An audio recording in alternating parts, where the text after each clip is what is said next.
Hello दोस्तों, कैसे हैं आप सभी लोग। आई होप आप लोग बहुत ही अच्छे होंगे। तो एक बार जल्दी से कमेंट में जय माता दी और राधे राधे जरूर लिखिए। तो आज हम इस वीडियो में बात करेंगे कि नवरात्रि में हम अखंड ज्योत जलाते हैं, तो अखंड ज्योत जलाते समय हमें किन बातों का ध्यान देना चाहिए, और जब अखंड ज्योत अगर गलती से बुझ जाए तो हमें क्या करना चाहिए। मैं सारा डिटेल बताने वाली हूँ इस वीडियो में, तो वीडियो को लास्ट तक देखिएगा। और अगर अच्छा लगे वीडियो फ्रेंड्स तो जरूर से जरूर लाइक करिएगा। तो चलिए हम स्टार्ट करते हैं कि अखंड ज्योत जलाते समय हमें किन बातों का ध्यान रखना चाहिए। तो सबसे पहले हम बात करते हैं इसके बारे में। तो देखिए यहाँ पर अखंड ज्योत जलाते समय हमें बहुत सारे बातों का ध्यान रखना होता है।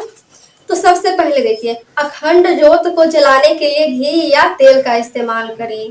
घी से जलाई गई अखंड ज्योत को दाईं तरफ और तेल से जलाई गई अखंड ज्योत को बाईं तरफ रखना शुभ माना जाता है।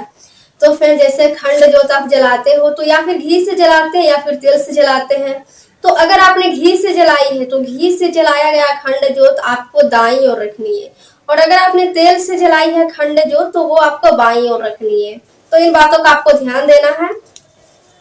अब देखिए यहाँ पर अखंड ज्योति को सीधे जमीन पर ना रखिए, इसे जौ चावल या गेहूं के ढेरी पर रखें। तो जैसे आप अखंड ज्योत जलाते हैं तो डायरेक्ट हम रख देते हैं, नॉर्मली पूजा करते हैं तो चौकी पर कर रहे हैं तो चौकी पर, या फिर आप अलमारी पर रखे फोटो के सामने करते हो तो डायरेक्ट आप वैसे रख देते हो।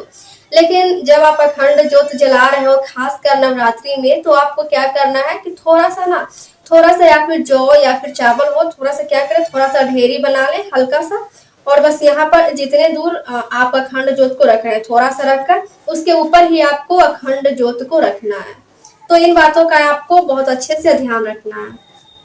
अब देखिए, अखंड ज्योति को हवा से बचाने के लिए कांच के गोले में रखा जा सकता है। तो अखंड ज्योति का जो दिया होता है वो तो वैसे ही फ्रेंड ढका होता है, अगर ढका हुआ नहीं है तो आप इस पर ढक सकते हैं कांच से, ताकि देखिए कांच वाले बर्तन से ढकने से क्या होता है ना कि वो अंदर की जो लौ जलती है वो हमें दिखती है। ये हो गई। अब देखिए, अखंड ज्योत को जलाने वाली जगह साफ सफाई रखें। तो वो तो हम वैसे भी फ्रेंड्स रखते ही हैं, तो ये बातें हो गई। अब देखिए यहाँ पर अखंड ज्योत की लौ इतनी जले कि आसपास उसकी लौ की ताप महसूस हो। तो उसमें आप घी तेल वगैरह डालते हैं तो वो तो वैसे भी जलती ही है, तो बस यही आपको ध्यान रखना है कि उसकी लौ अच्छी सी जलनी चाहिए, अच्छे से जलना चाहिए।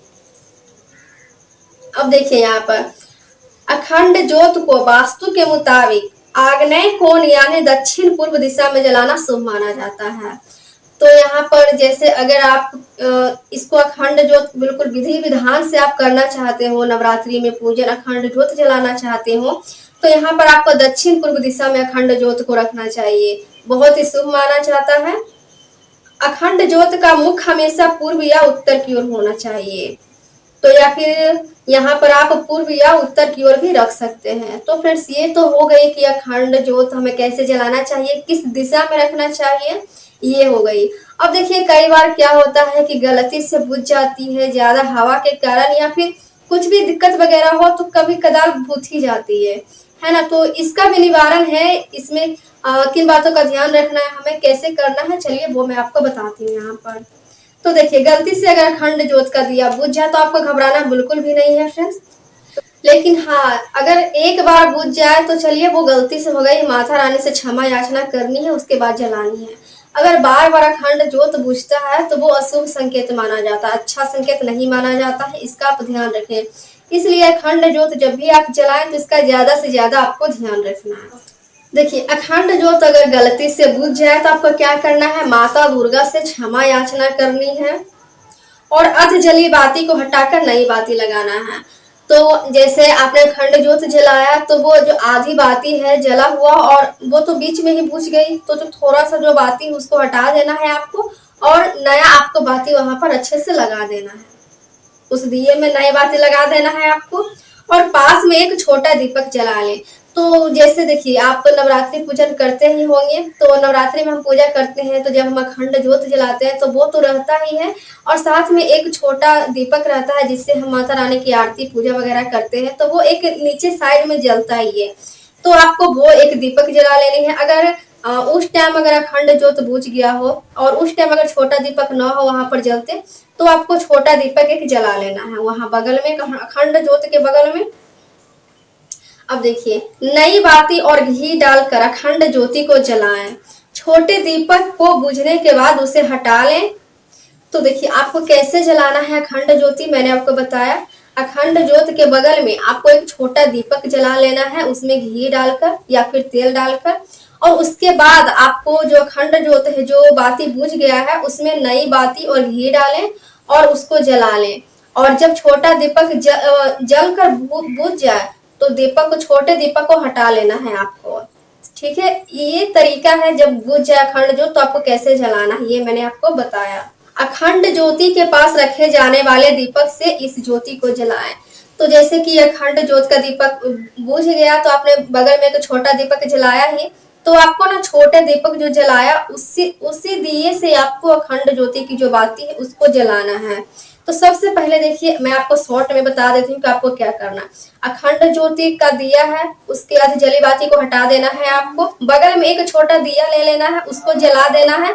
उसके बाद उस दिए से आपको नई बाती लगाकर, अखंड ज्योति में नई बाती लगाकर उस छोटे वाले दीपक से आपको जलाना है अखंड ज्योति को। और जब छोटा वाला दीपक है वो जब बुझ जाए तो छोटे वाले दीपक को आपको हटा देना है। और उसके बाद आपको अखंड ज्योत का फ्रेंड्स बिल्कुल अच्छे से ध्यान रखना है, उसके बाद नहीं बुझनी चाहिए। एक बार गलती हो जाए तो हो जाए, लेकिन बार बार नहीं होनी चाहिए, अच्छा संकेत नहीं माना जाता है। तो फ्रेंड्स ये हो गई कि अखंड ज्योत कैसे जलाएं, और जब अखंड ज्योत बुझ जाए तो हमें क्या करना चाहिए, क्या तरीका अपनाना चाहिए। मैंने आपको सारी बातें इसमें बताई है कि कैसे ध्यान रखना है, कैसे ध्यान नहीं रखना है। तो अगर आपको अगर अभी भी आपको कोई डाउट हो तो हमें कमेंट जरूर करें, मैं उसका रिप्लाई जरूर करूंगी आप लोगों को। तो आई होप फ्रेंड्स आप लोगों को वीडियो अच्छी लगी होगी। अगर वीडियो अच्छी लगी तो वीडियो को लाइक जरूर करिएगा। अगर वीडियो अच्छी लगे तो वीडियो को लाइक करिएगा और मेरे चैनल को सब्सक्राइब करना ना भूलें। और हाँ, बेल आइकन जरूर प्रेस करें ताकि मेरी अगली वीडियो की नोटिफिकेशन आप तक तुरंत पहुंच जाए। तो मिलते हैं हम नेक्स्ट वीडियो में, तब तक बाय बाय, टेक केयर, जय माता दी।